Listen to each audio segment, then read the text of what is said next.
Allô, Maria? Comment je peux t'aider? Euh, Peut-être que tu pourrais commencer par me raconter ton histoire? je sortais avec Jules. Notre relation commençait à être sérieuse et je lui ai partagé une photo intime de moi. Puis, qu'est-ce qui s'est passé après? Je me sentais plus bien dans cette relation-là. J'ai dit à Jules que je voulais rompre.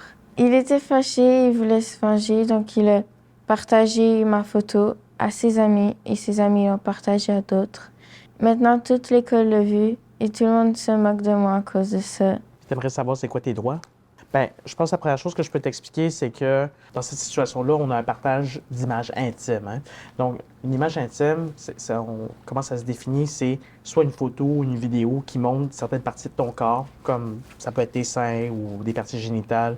Ça peut être aussi une représentation là, d'une activité sexuelle qui est explicite. Donc, ce qu'il faut que tu saches, Maria, c'est que le Code criminel interdit le partage ou la publication d'images intimes d'une personne mineure. C'est un crime. Cette personne-là pourrait être accusée de distribution de pornographie juvénile.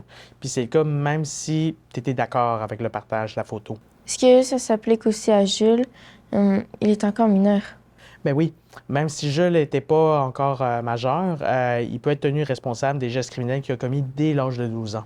Et dans mon cas, quels sont mes recours? La première étape, c'est d'en parler avec un adulte en qui tu as confiance. Cette personne-là va pouvoir t'accompagner si tu veux porter plainte à la police ou t'adresser aux tribunaux civils.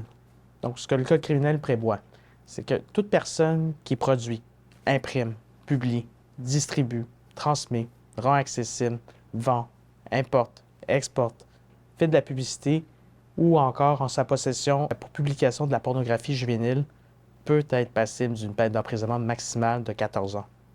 De même, toute personne qui a en sa possession ou accède à de la pornographie juvénile est pour sa part passible d'une peine d'emprisonnement maximale de 10 ans. En plus des recours criminels, tu as aussi des recours civils pour le partage de photos intimes qui étaient non consenties. Et tu peux également obtenir des réparations financières pour le préjudice que tu as subi. Ça peut inclure là, un recours en atteinte à ta vie privée et ton droit à l'image, parce qu'il y a eu un partage d'images qui était non consenti. La même chose aussi au niveau de la diffamation puis l'atteinte à la réputation.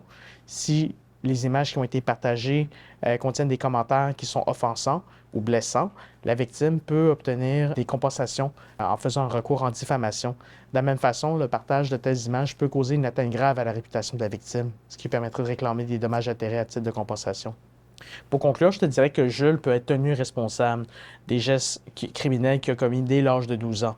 Étant donné que Jules a partagé des photos intimes à des amis de l'école sans ton consentement, il peut être accusé de distribution de pornographie juvénile et être reconnu coupable en vertu du code criminel.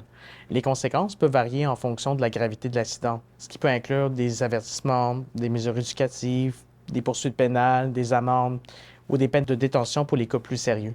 Il est à noter aussi que Jules peut être poursuivi au civil pour atteinte à ta vie privée puis ton droit à ton image. Étant donné qu'il y a eu une distribution là, qui comprend des commentaires obscènes, il peut aussi s'exposer là, à des recours là, en diffamation et atteinte à ta réputation. Merci pour cette consultation. Maintenant, je comprends que j'ai le droit de me faire respecter et de faire valoir mes droits. Je sais qu'il y a toujours de l'aide disponible là, si jamais tu as besoin d'en parler.